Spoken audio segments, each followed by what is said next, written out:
For years, my anxiety and depression felt like a spiral I couldn't pull out of.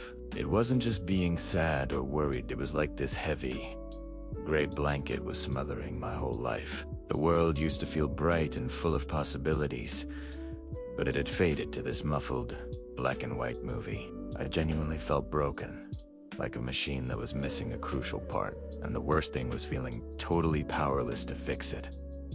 I was just falling. I tried everything you're supposed to do, all the things people recommend, but nothing was clicking. I was so close to giving up, just accepting that this was my life now. And in that moment, when I was ready to surrender, I stumbled on a solution so unexpected. It had nothing to do with therapy or meds, and it changed everything. My days all had the same grim rhythm. Waking up felt like the first failure of the day. The second my eyes opened, this wave of dread would just wash over me. The thought of having to just exist for another 16 hours felt impossible. Anxiety was my shadow, this relentless narrator in my head pointing out every possible threat, every mistake I'd ever made, every way the future could go wrong. It made my heart pound and my palms sweat, even when I was just sitting on my own couch. Depression, though, was different. It was the emptiness, the lack of joy, of interest, of energy. Hobbies I used to love just sat there collecting dust. The idea of seeing friends felt exhausting, like I was getting ready for a marathon I hadn't trained for. So, I started canceling. First, it was big plans, then casual hangouts, then even just phone calls. Every cancellation was a tiny sigh of relief, a small moment of safety. But every no was also another brick in the wall I was building around myself.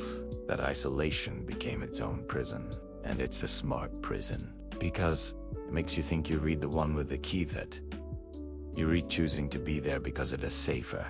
But safety was just another word for loneliness. We're social creatures, but my own brain was fighting against my biology. I was sure that nobody could possibly get the static going on in my head, and that being around me would just be a drag for them. I felt like a ghost in my own life, watching the world go by through a thick sheet of glass. The more disconnected I got, the louder the anxiety and depression became. It was a vicious cycle that just kept feeding itself. I felt completely, utterly alone. My turning point wasn't some dramatic movie scene moment. It was quiet, random, and almost an accident. It happened on a Tuesday. I hadn't left my apartment in 3 days, and my fridge was totally empty. I had to go to the grocery store. I threw on my headphones, my social armor, hoping I could just be invisible. As I was in the checkout line, fumbling for my wallet, I dropped a carton of eggs. They went everywhere, splattered all over the floor. In that second, the weight of everything just felt crushing. The anxiety narrator in my head went into overdrive. You can't even do this right. Everyone is staring. You're such a mess. Tears started welling up. I just stood there, completely frozen by shame. I wanted the floor to just open up and swallow me. Then, something happened. The cashier, a woman who was probably in her 60s with really kind eyes, came from around the counter with a roll of paper towels. She didn't ask if I was okay. She just knelt down beside me and started cleaning up the mess. C'est Hussein. Happens to the best of us, dear. Don't you worry about it. Then a guy in line behind me picked up the rest of my groceries that had fallen out of my basket. He just put them on the counter. No words exchanged. Nobody made a big deal, nobody stuttered. They just helped in this tiny, meaningless moment of shared humanity. 2 strangers and a carton of broken eggs showed me more simple, real compassion than I had shown myself in years. Walking home, something inside me shifted. I realized my core problem wasn't just in my head. It was my deep, crushing isolation. I'd been trying to fix a problem of disconnection by myself, in total isolation. It was never going to work. That small act of kindness was like a crack of light in a really dark room. It sent me down a rabbit hole, not looking for new therapies or pills, but exploring a simple, powerful idea. The antidote I'd been looking for wasn't a technique I had to master, it was people. It was connection. It was community. I know it sounds so obvious, but it felt like a massive revelation. We live in a world that's all about the individual. We're told to focus on self-care, our personal journey, to look inward for the answers. But what if the answer isn't inside us at all? What if it's between us? And the science actually backs this up. A sense of belonging is a fundamental human need, and not having it is crushing. Study after study shows that strong social connections lower the risk of anxiety and depression. In fact, a huge study from Massachusetts General Hospital found that social connection was the single strongest shield against depression. The research shows that a lack of social connection can be as bad for our health as smoking 15 cigarettes a day. My isolation wasn't just a symptom of my depression. It was a main cause that was keeping me stuck. I learned that being part of a community acts like a buffer against all the stress life throws at you. It gives you a sense of purpose and belonging, which boosts your confidence and makes life feel more meaningful. And it's not just about getting support. It's about giving it too. This idea of mutual support where people in a community just help each other out builds everyone up. The act of helping someone else can actually lower your own stress and reduce depression symptoms because it shifts your focus from your own problems to how you can make a difference. The antidote to feeling powerless was finding my power to help someone else.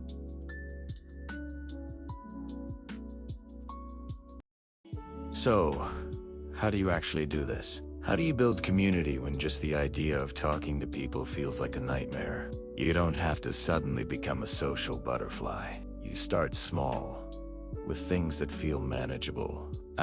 First, I leaned into the power of weak ties. This just means the low-stakes, casual connections you have in your day-to-day life. I made a rule for myself.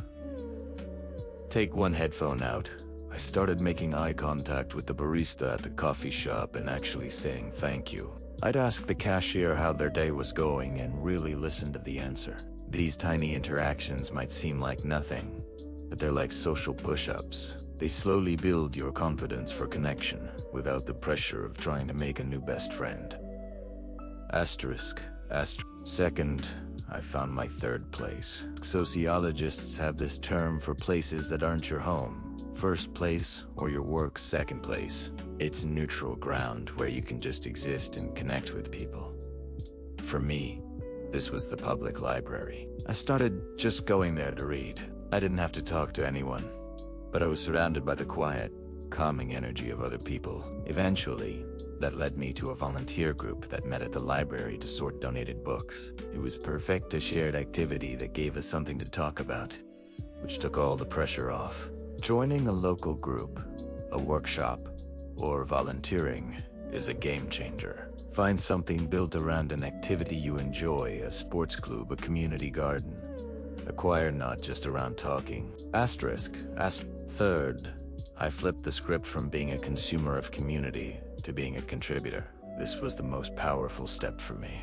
I realized the real magic happens when you start giving back. In my volunteer group, I started helping new people learn the ropes. I offered to cover a shift for someone. These small acts gave me something depression had stolen. A sense of purpose. Volunteering is proven to boost your mood and make you more resilient because it gives you a role, a reason to show up for other people. It literally rewires your brain to see yourself as capable and needed. Finally, if you have a job, start there. The workplace is where we spend a huge chunk of our time. I started small. I suggested a weekly team huddle just to check in as humans, not just about projects. I started a lunch club for people who were into the same podcasts as me. I made an effort to help out a new hire. Taking these small steps can create real belonging and psychological safety at work, turning coworkers into an actual support system. Rebuilding my life around community didn't cure my anxiety and depression overnight. I still have bad days. I still feel that old, familiar pull to isolate myself sometimes. The difference is, now I have a safety net. The crushing loneliness is gone. On a bad day, I know I can text a friend from my hiking group. I know that just showing up for my volunteer shift will get me out of my own head for a while. I have a list of people I can reach out to, not for them to solve my problems, but just to feel that connection, to be reminded that I'm not alone. That resilience, the ability to bounce back, comes directly from having that support network. My life is just bigger now. It's not that small, gray world inside the walls of my apartment anymore. It's filled with other people, their stories, their needs, and their support. That heavy, gray blanket has been lifted. Not because I got strong enough to throw it off by myself, but because I finally let other people help me carry it. This whole journey taught me that the opposite of depression isn't happiness, it's connection. So I want to ask you, what's one small step you can take this week to build connection? Maybe it's texting an old friend you haven't talked to in a while. Maybe it's just saying hi to a neighbor. Maybe it's looking up a local volunteer group online. Drop it in the comments. Your idea might be exactly what someone else needs to see today. And that simple act of sharing is how a community starts. And if this hit home for you, think about subscribing for more talks about how we can build lives that actually feel good together. For so long, I thought I had to fix myself by myself. I thought my mental health was a solo mission, but I was wrong. The most important thing I've learned is that we heal in community. The antidote to the deep, aching loneliness of anxiety and depression isn't found in isolation. It's found in each other. It's in the shared messes, the quiet moments of helping, and the simple, powerful feeling that we belong. You are not broken, and you don't have to do this alone.